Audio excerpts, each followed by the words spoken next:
two levels of discussion here. One is about the facts on the ground and what should be done with it. Turn to that in a minute. A second is questions of what terminology to use to describe what's happening. Here, you can decide that you are willing to live in a bubble as distinct from the entire world. You're free to do that. There are three notions that came up. The biblical rights, which have absolutely no status, none. Nobody in the world can say 2,000 years ago, here's my story of what happened, so therefore I have a right to do it now. You can't live in a world like that.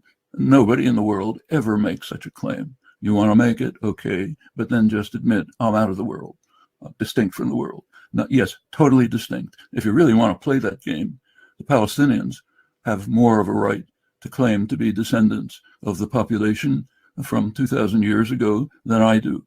My ancestors probably come from the Caucasus. Their ancestors come from Palestine. The Canaanim were correct about this. So you don't want to get into that game. Biblical rights have no status. Now let's turn to legality and occupation.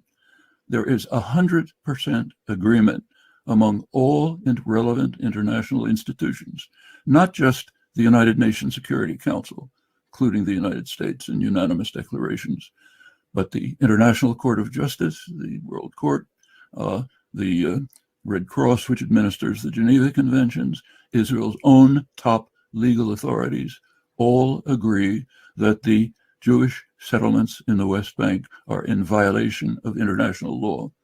100% agreement. Israel doesn't agree, fine. Israeli Jews want to live in some little bubble of their own, they're entitled to do so. But you can't overlook the fact that that every relevant international institution disagrees on the question of legality. Same with occupation.